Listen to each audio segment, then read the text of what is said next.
Olá, esse vai ser um episódio especial destinado ao quê? Pride, isso mesmo. Acompanhe.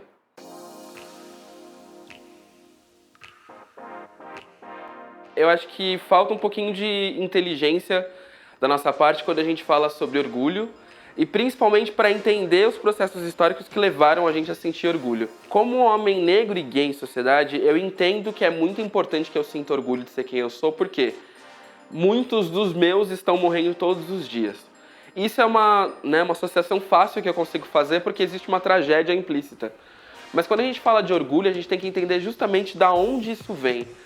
E vem também muito da violência, mas vem também de um caráter que se perdeu ao longo dos anos. E é exatamente sobre isso que eu vou falar agora. Bom, para quem não sabe, até 1962, nos Estados Unidos, pelo menos, né, que a gente tem o maior registro aí de história do nascimento da comunidade LGBT e fortalecimento dessa comunidade, até 1962 era crime ser homossexual, ou seja, não entendiam toda a variante do LGBTQI+. Mas isso era considerado um desvio de comportamento e uma doença mental. As formas como eram resolvidas eram através de castração química e lobotomia, né? Para quem não sabe, vale dar um Google porque é bem pesado. E isso era até abordado na TV dessa forma, né? Eram advertidas as coisas na TV para falar sobre esse assunto. Ou seja, era um cenário que não tinha a menor possibilidade de mudança. Mas é justamente sobre essa mudança que eu quero falar. O Stonewall Inn já existia em Christopher Street em 1960, lá em Nova York. Ele era um bar voltado justamente para as pessoas que não eram aceitas em sociedade.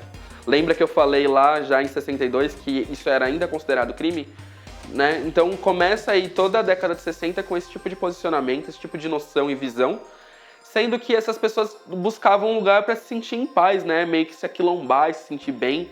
E estavam lá buscando justamente a representatividade, expressão, cultura e divertimento.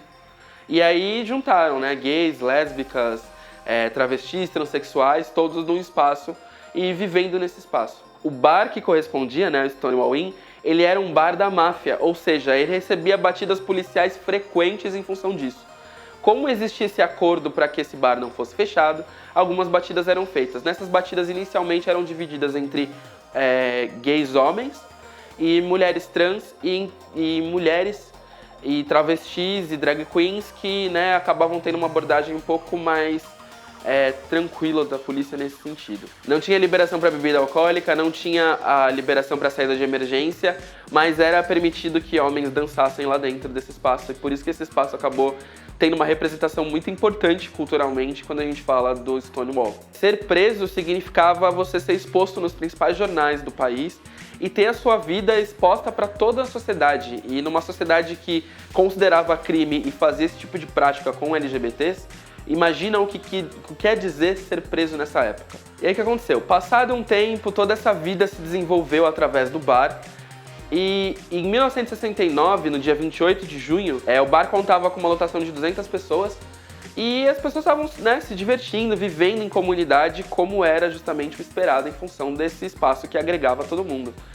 E diferente dessa batida policial que acontecia antes, né, que separavam as drags, travestis, trans e mulheres de um lado, né, mulheres trans e mulheres cis de um lado e deixavam os homens dos outros para ter uma abordagem policial decente e minimamente responsável, dessa vez não aconteceu isso. Dessa vez o que aconteceu foi uma repressão policial enorme e que tinha o intuito de levar todo mundo para a cadeia. Ou seja, através dessa repressão que aconteceu o grande momento.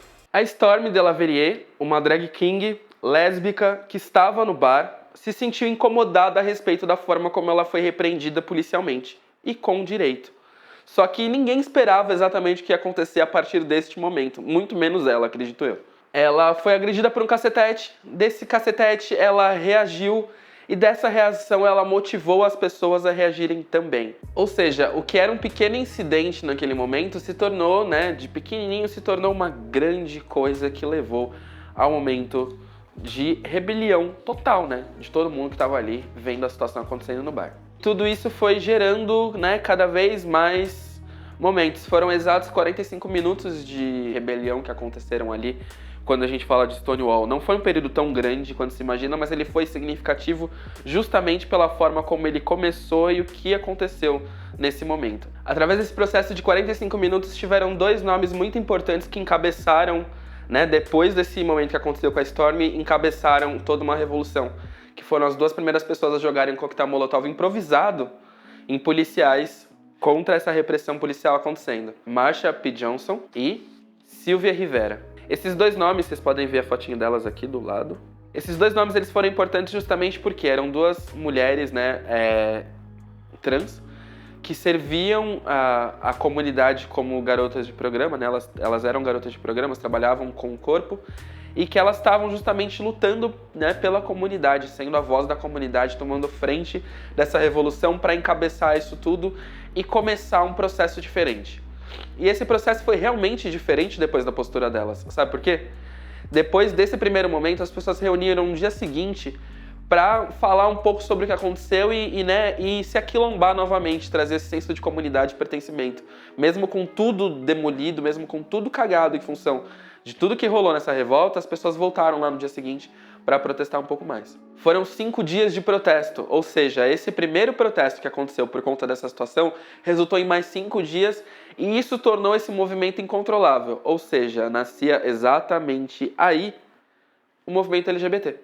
E a gente não sabe dessa história toda, né? Depois disso, imagina que esses 5 dias, né, e esse nascimento da comunidade LGBT começou a se espalhar, ou seja, várias outras cidades começaram a fazer a mesma coisa. E por conta disso, na época também tinha muito de se questionar as estruturas e tudo mais, surgiu o primeiro levante, né, ou como se fosse uma frase de levante, que coordenava todo mundo, que era o Gay Power. Gay, né, do inglês é alegre, jovial, é proveniente do francês medieval, guy, que significa, né, que inspira alegria. E aí foi meio que ressignificado para chegar no que a gente tem hoje em dia como a definição do que é o ser gay. Ou seja, esse Gay Power ele vinha justamente para falar sobre toda essa galera, todo esse movimento que inspirava pela liberdade, pela libertação dos corpos e por coisas que valoravam, né, a comunidade LGBT da época. Um fato positivo, em 2015 a gente viu que o bar se tornou monumento histórico da cidade. E no ano de 2016, Barack Obama decretou como sendo o primeiro monumento nacional da comunidade LGBTQ+. Isso, né, como vocês viram, o lendário dia 28 de junho de 1969 e 1970, que foi onde consolidou a coisa toda, é o que a gente tem como o dia de hoje.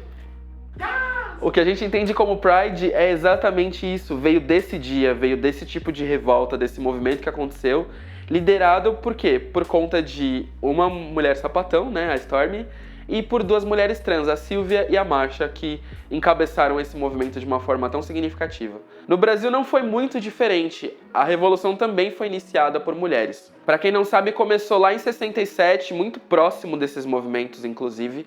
O Ferros Bar, que era um bar aqui de São Paulo, ele era frequentado por mulheres lésbicas e acabou sendo meio que um reduto das lésbicas no espaço da cidade. Em 1979 surgiu o grupo lésbico feminista que usava também desse espaço para dialogar e discutir as pautas do movimento e até se organizar politicamente de uma forma muito mais séria. Esse foi o primeiro grupo homossexual do Brasil e elas utilizavam da comunicação para justamente trazer mais informação para outras mulheres que também se sentissem, né, necessitadas de acolhimento, como a gente sabe que hoje faz falta ainda.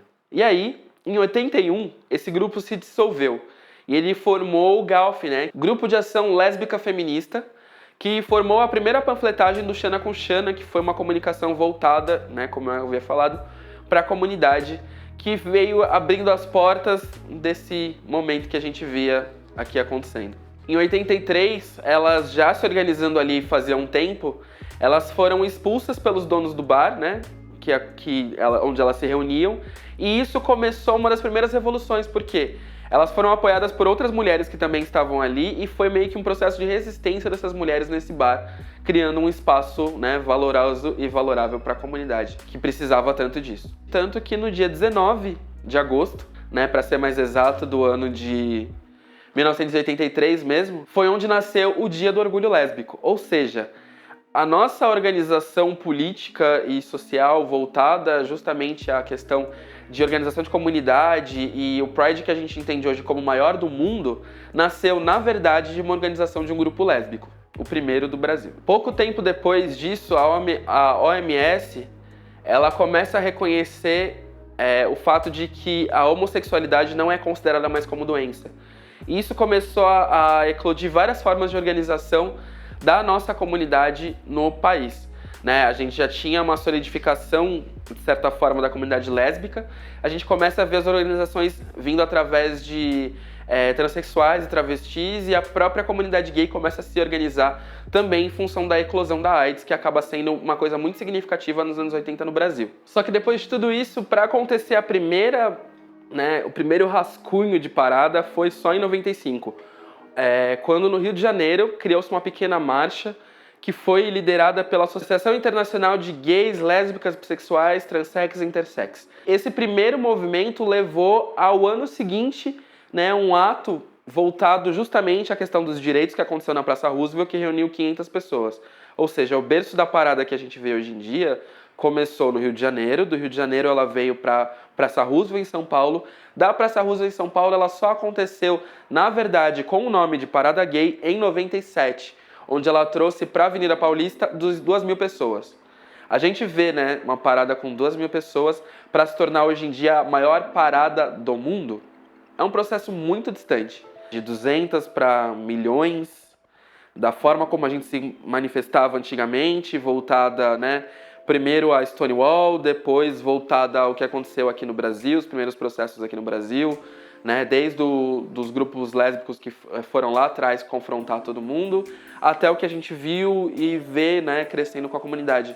Como hoje a parada que a gente vê hoje em dia acaba sendo uma coisa tão vazia em alguns aspectos. Como a gente tem vozes que não representam a comunidade LGBT, sendo os principais palcos que a gente vê na hora de falar sobre orgulho e sobre direitos. Por que quando a gente vai falar sobre tudo isso dentro da comunidade LGBT, isso não está fazendo mais parte da força dos nossos discursos?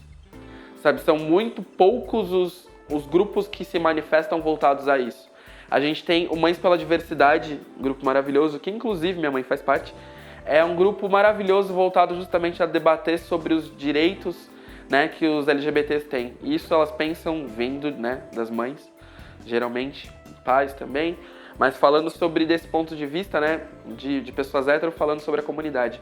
Mas por que a comunidade está se organizando pouco na hora de falar sobre isso? Será que é justamente a falta do conhecimento da nossa história que faz com que a gente milite menos? E será que a gente acha realmente que a militância é menos importante, uma vez que a gente sabe que a violência que acontecia lá em Stonewall, ela continua acontecendo até hoje aqui? Será que a gente tem a liberdade de poder ir até uma delegacia e ser bem ouvido e bem atendido enquanto pessoa LGBT? Será que a gente tem o direito de se manifestar como todas as pessoas ainda, na rua, em sociedade? Será que não é o ponto da gente começar a trazer isso de uma forma diferente? Porque é um ponto que me choca muito ver como uma coisa deixou de ser isso para se tornar aquilo. Fervo também é luta, também é importante. Tá lá causando e vivendo a sexualidade, vivendo o seu momento, vivendo o orgulho é muito importante. Mas Stonewall não significava só isso. E nem o começo das revoluções que a gente viu, lésbicas que foram o que deram início ao movimento LGBT do Brasil. Eu gostaria muito que a gente tivesse um espaço para poder falar mais sobre isso de uma forma mais forte. Que a gente utilizasse essas marchas como acontecem ao longo do tempo todo de Pride para explicitar um pouco mais. Para quem não sabe, aconteceu a Parada Preta, que é uma organização LGBT negra, pelo menos em São Paulo, que aconteceu no Largo da Batata, voltado justamente a isso. A gente teve a parada que aconteceu no dia 23, e a gente vê cada vez mais os casos de homofobia não diminuindo. A gente vê os nossos direitos sendo brincados aí a todo custo. É muito pouco movimento para um movimento que precisa de mais ação, não é mesmo?